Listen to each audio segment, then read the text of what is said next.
विद्यार्थी मित्रों, good morning, सुप्रभात।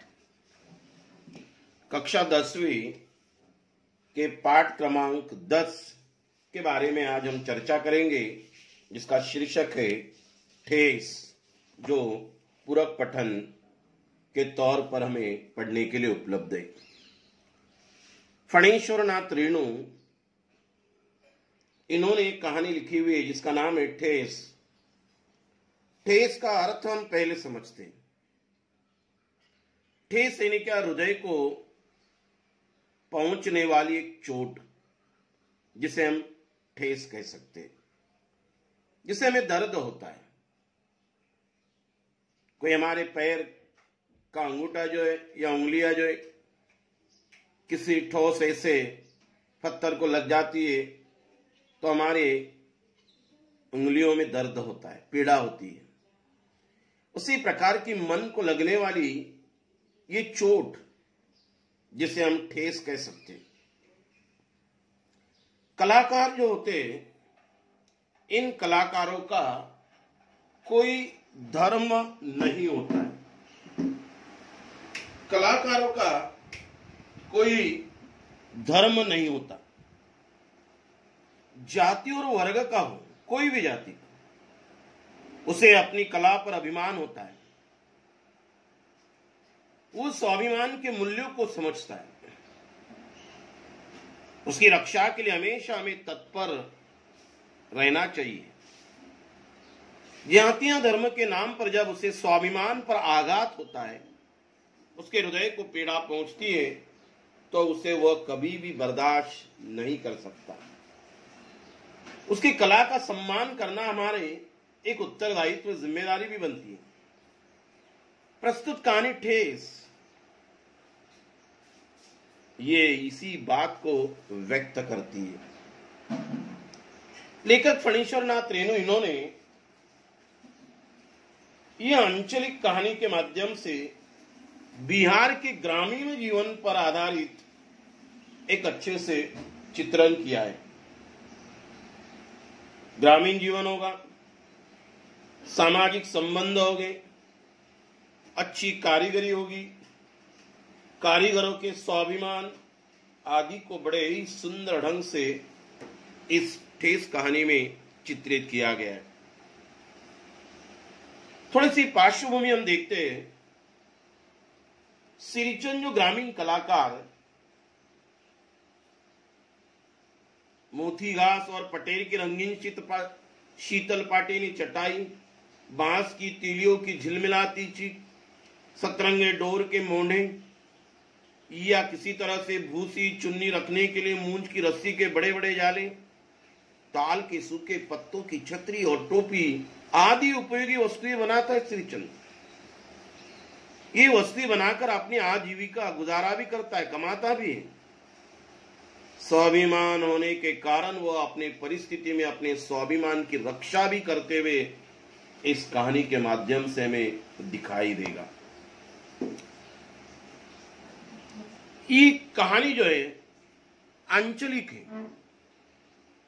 बिहार का कोई क्षेत्र, वहां के इलाके की कहानी, ग्रामीण जीवन पर आधारित।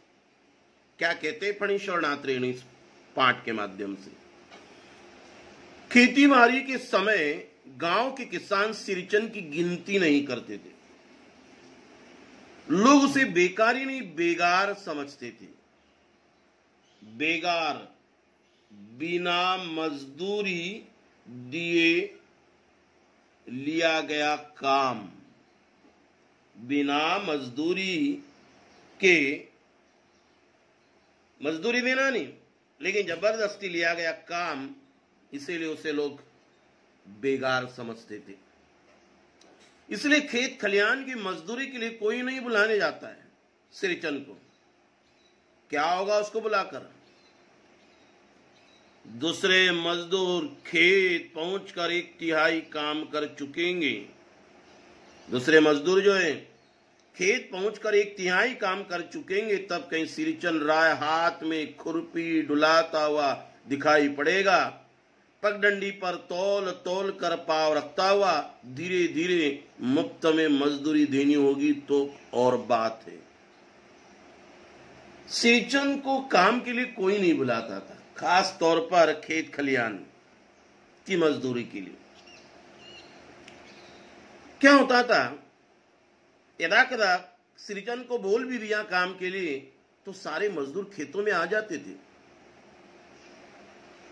1/3 काम हो जाता था। तब सिरचन महाशय हाथ में खुरपी, घास निकालने का एक औजार, डुलाता हुआ दिखाई पड़ेगा, पैर भी ऐसे अपने पगडंडी पर तोल तोल कर रखता हुआ। मुफ्त में मजदूरी देनी होगी तो सिरचन को बुलाओ। बस आज सिरचन को मुफ्तखोर, कामचोर या चटोर कह ले कोई, आज तो परिस्थिति बदल चुकी है उसकी। उसे मुफ्तखोर, कामचोर या चटोर, खाने पीने का लालची, उसे कहते चटोर। एक समय था जब उसकी मंडैया के पास बाबू लोगों की सवारियां बंधी रहती थी। मंडैया यानी झोपड़ी, जो बाबू लोग अड़ोस पड़ोस के गांव के, उनकी सवारियां जिस पर वो बैठकर आते थे वो बंधी रहती थी। उसे लोग पूछते ही नहीं थे, उसकी खुशामद भी करते थे। अरे सिरचन भाई, अब तो तुम्हारे हाथ में कारीगरी रह गई है। सारे इलाके में अब तो तुम्हारे हाथ में कारीगरी रह गई है। सारे इलाके में तुम अकेले हो ये कारीगरी करने वाले। घास से, पत्तों से, बांस की चूटियों से तरह तरह की चीजें बनाने वाले। एक दिन का समय निकाल कर चलो, बड़े भैया की चिट्ठी आई है शहर से, सिरचन से एक जोड़ा चीक बनाकर भेज दो। चीक यानी क्या? बांस की चींटियों के पर्दे, उसे हम चीक कहते, या घास से भी बनाए जाते हैं। चीक का अर्थ होता है पर्दा, कर्टन। लोगों की सवारियां उसके मंडैया के पास बंधी रहती थी। हर कोई जो है उसे विनती करता था, उसकी तारीफ करता था कि अरे सिरचन, सारे अड़ोस पड़ोस के गांव में से तुम्हारे हाथ में एक कला रह गई है। बस गांव की बड़े भैया की चिट्ठी आ चुकी है शहर से, और वो कहना चाहता है कि सिरचन के हाथों से एक जोड़ा चीक बनाकर भेज दो।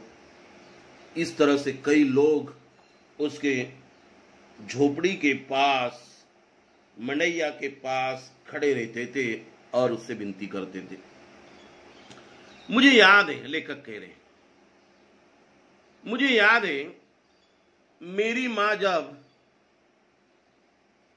कभी सिरचन को बुलाने के लिए कहती, मैं पहले पूछ लेता भोग क्या क्या लगेगा, क्या क्या भोग लगेगा, उसे क्या क्या खिलाओगी। मैं पहली मां से पूछ लेता था।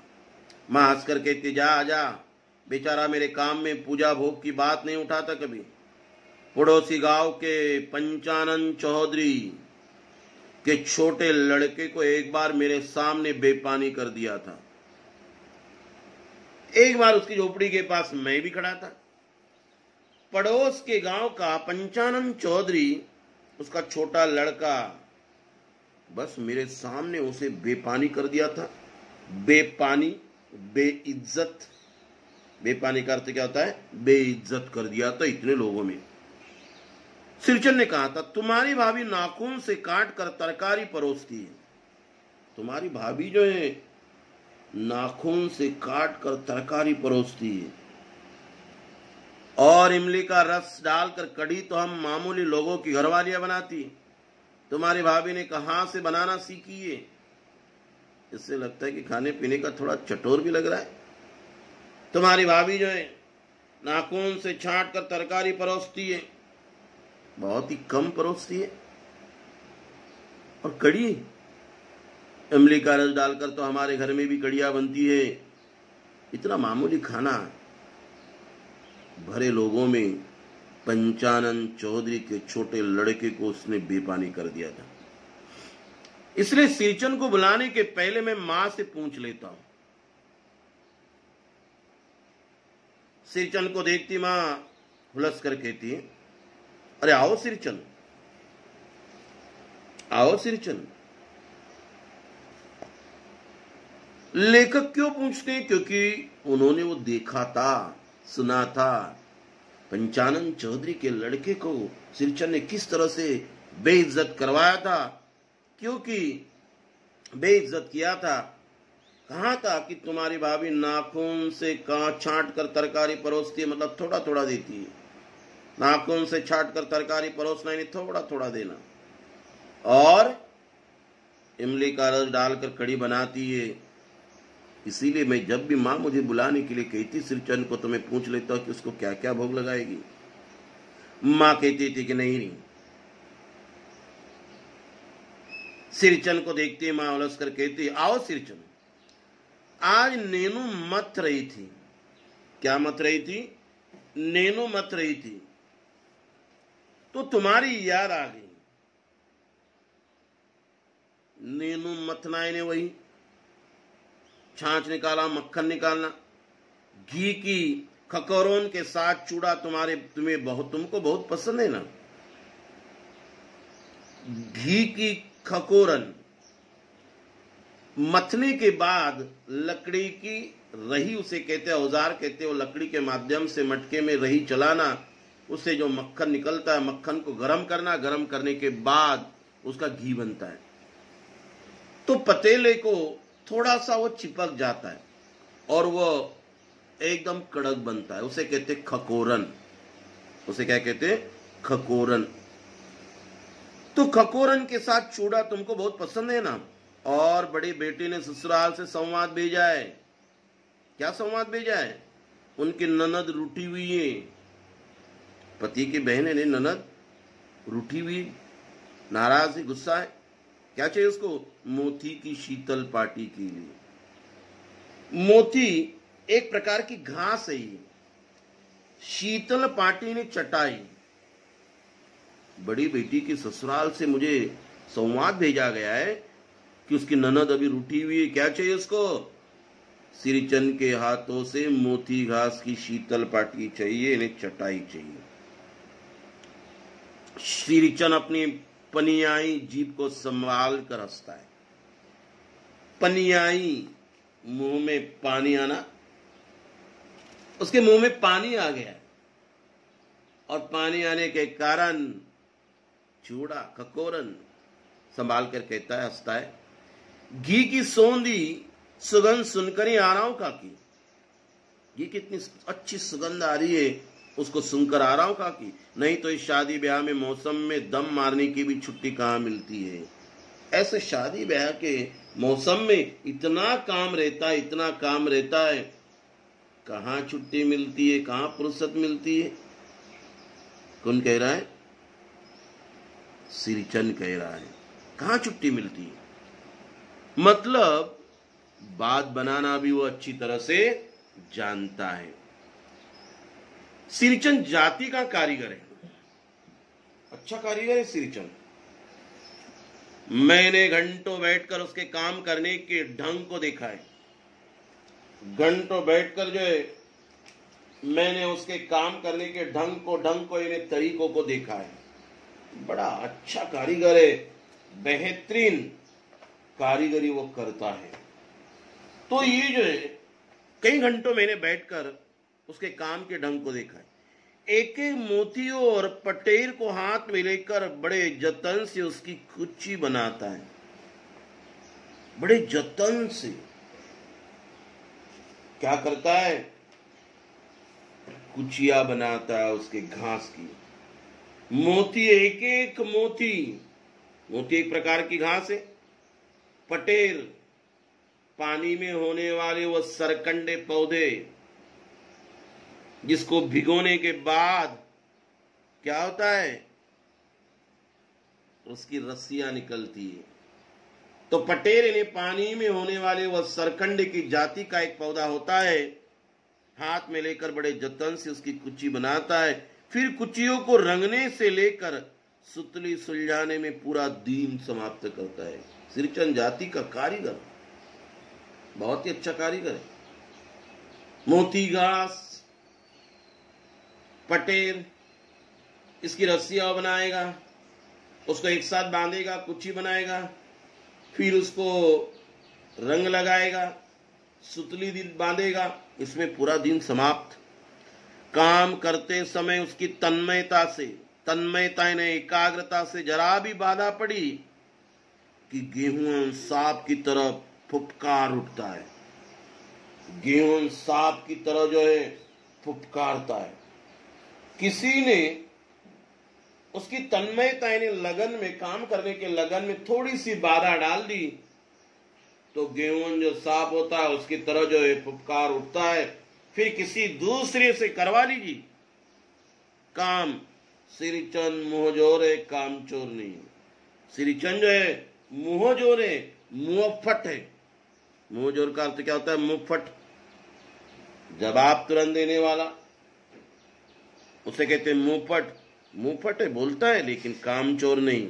मतलब काम करते वक्त बीच में कोई उसे बाधा डाले तो ये भी उसे पसंद नहीं था, इसीलिए झट से वो बोल देता है। बिना मजदूरी के पेट भर भात पर काम करने वाला कारीगर।